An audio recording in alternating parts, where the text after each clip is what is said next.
Yersiniosi é uma doença causada pela Yersinia, que é uma bactéria gram-negativa. Existem 14 espécies de Yersinias.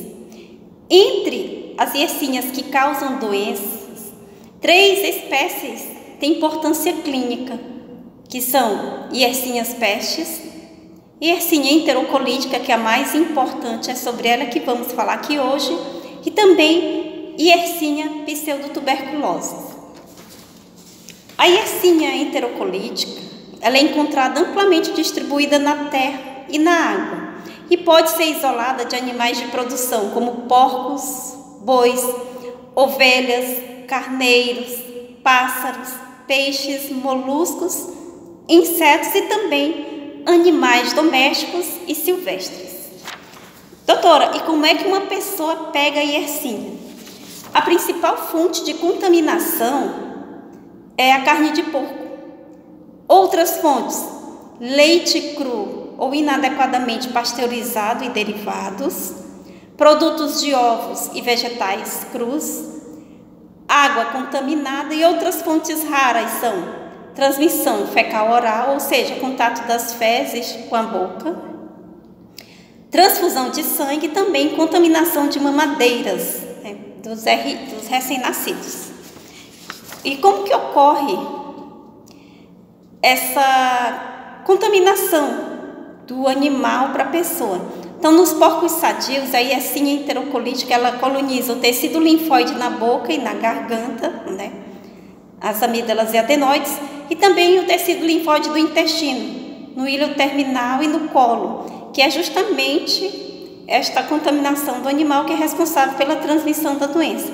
Então, quando a pessoa se alimenta de carne de porco mal cozida, e aí a pessoa acaba adquirindo a Yersinia. E quais são as alterações que a Yersinia causa no corpo da pessoa contaminada? Então, a bactéria, depois que ela passa pelo estômago da pessoa contaminada, ela vai até o intestino, e quando ela chega lá no intestino, a bactéria ela se gruda na parede do intestino e ela invade o tecido linfóide da parede. Então tá aqui, olha, a bactéria se grudou na parede do intestino e invadiu o tecido linfóide, ó. Ela passou, tá bem aqui embaixo aqui, ó. Aí ela foi até ali no folículo linfóide e acabou que invadindo esse tecido linfóide.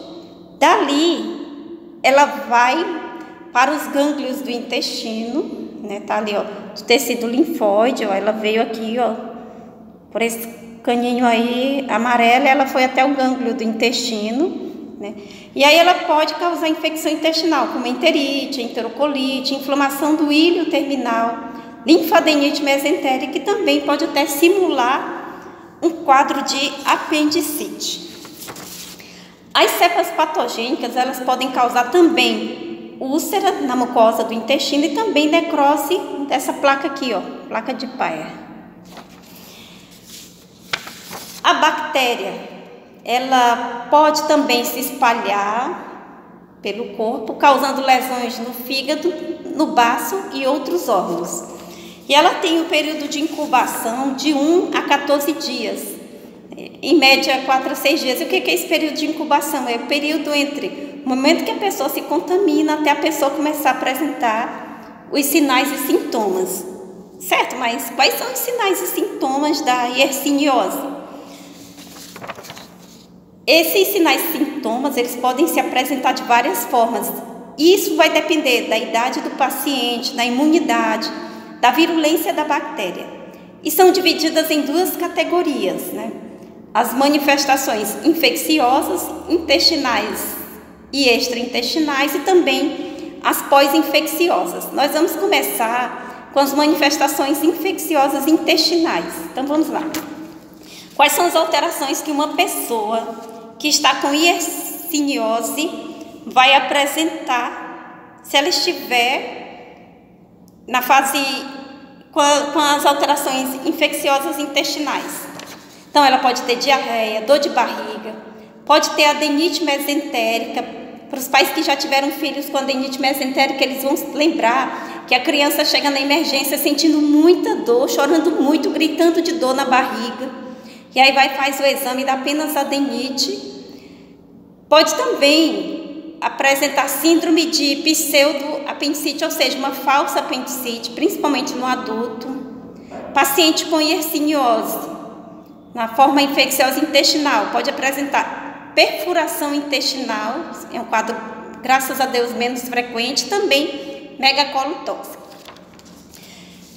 Naquelas pessoas que estão na forma que tem a forma infecciosa extraintestinal, ou seja, fora do intestino, elas podem apresentar, quando tem yersiniose, infecção de garganta, infecção generalizada, septicemia, alterações na pele, endocardite, que é menos frequente, envolvimento do fígado, pode apresentar síndrome de linfadenopatia, infecção generalizada por transfusão de sangue, que graças a Deus também é menos frequente, pneumonia, abscesso de pulmão e síndrome da angústia respiratória do adulto, que é menos frequente, e meningite também, que é menos frequente. Aí, como eu falei, nós temos a forma infecciosa, ela pode ser intestinal e extraintestinal, como eu acabei de explicar, né?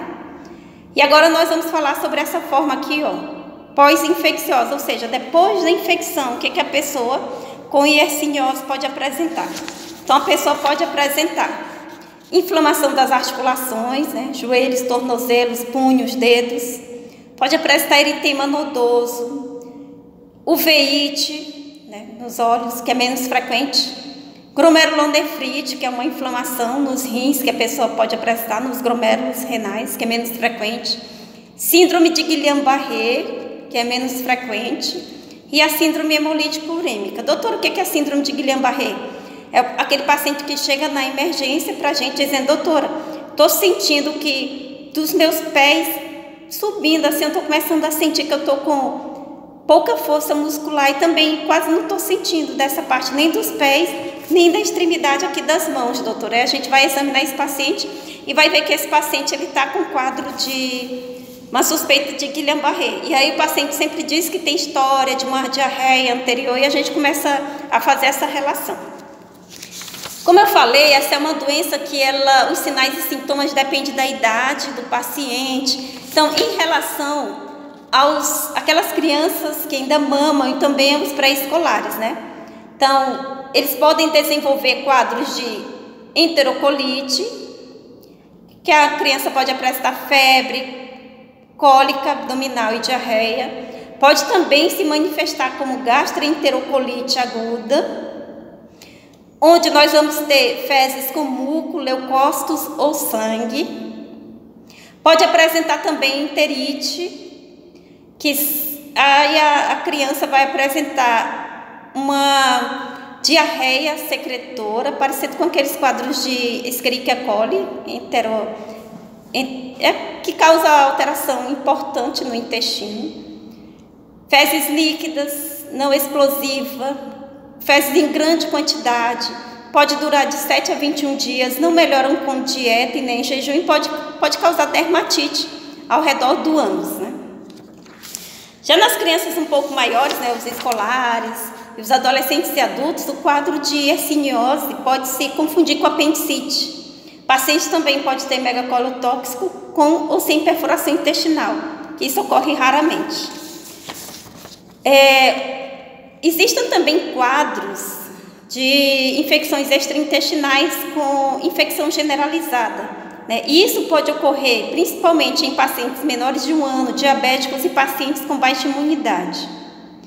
Esses quadros de yersiniose fora do intestino e com infecção generalizada pode ocorrer também em pacientes com armazenamento excessivo do ferro, como por exemplo o uso de desferroxamina,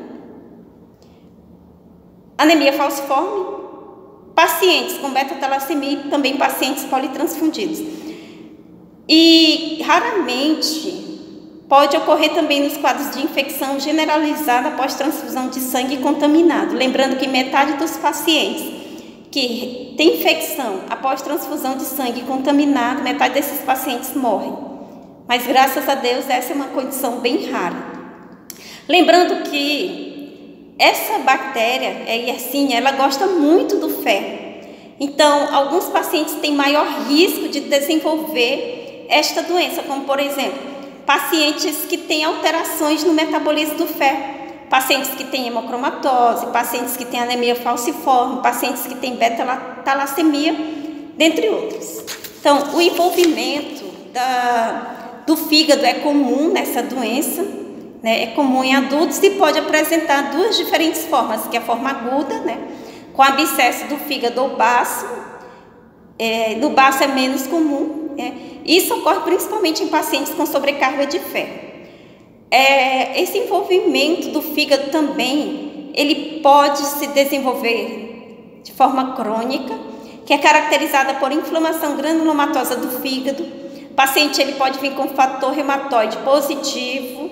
O FAMPA também pode estar positivo, que é o fator antinuclear.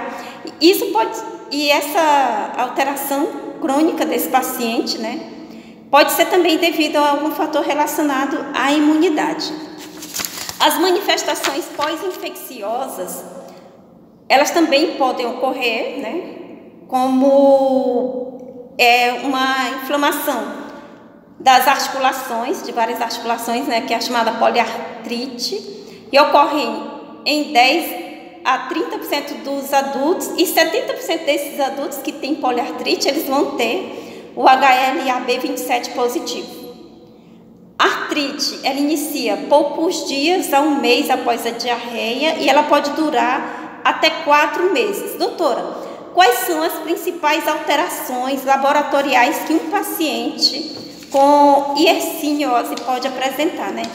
Então, os pacientes, eles podem apresentar, no exame de sangue comum, ele pode apresentar aumento dos leucócitos, pode também apresentar um aumento do VHS, lembrando que esse aumento do VHS, ele não tem relação direta com nenhuma doença, mas qualquer inflamação no corpo pode fazer esse VHS aumentar.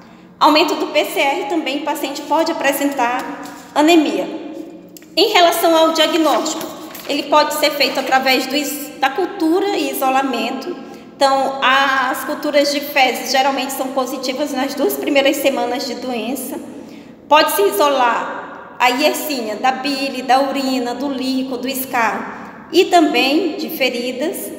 E o ultrassom é importante no diagnóstico da Yersinia para fazer o diferencial, né, para poder descartar apendicite, adenite, também pseudoapendicite. Além disso, no diagnóstico também existem outros exames que são importantes, como, por exemplo, o PCR, que é disponível em centros de estudos, né? O painel molecular para diarreia, que está disponível em centros de pesquisas, e eles podem fazer o diagnóstico de até 22 agentes infecciosos, né? Isso é muito interessante. E aí eu vou fazer depois outra publicação citando quais os agentes infecciosos que são possíveis de serem diagnosticados utilizando este painel molecular para diarreia infecciosa. E também pode ser usado o teste de amplificação de ácidos nucleicos, né, que está sendo mais utilizado em pesquisa. Doutor, e como que é feito o tratamento? O tratamento, ele é dividido assim, a pessoa tem boa imunidade ou a pessoa tem baixa imunidade. Então, se a pessoa tiver boa imunidade, essa doença ela é autolimitada, ou seja, ela não causa quadros tão graves e não precisa de antibiótico. Mas quando a pessoa tem boa imunidade e que ela tem infecção fora do intestino, aí nós temos que tratar, certo? Quando a pessoa tem baixa imunidade, ou quando é recém-nascido, ou quando é criança que ainda mama com menos de 3 meses, ou pessoas que têm diabetes, ou que têm sobrecarga de ferro, ou que têm infecção generalizada, aí nós vamos tratar este paciente com ciprofloxacino, ou ceftriaxona, ou cefotaxima. Ainda não se sabe qual é o melhor antibiótico, mas estes antibióticos aqui, eles têm se mostrado seguros no tratamento. Geralmente, os pacientes que têm yerciniose, que não têm infecção generalizada, eles melhoram bem. Já naqueles pacientes que desenvolvem infecção generalizada por causa da infecção por Yersinia, metade desses pacientes podem morrer. E as principais complicações desta doença são artrite reativa, eritema nodoso, anemia hemolítica e a infecção generalizada. Os pacientes também podem apresentar perfuração intestinal e abscesso no fígado. Em relação à prevenção e controle, nós vamos prevenir esta doença cozinhando bem os alimentos e também tendo higiene ao preparar as miudezas de porco. Desejo a todos vocês uma excelente semana, um grande abraço e nós vamos continuar sempre aqui à inteira disposição.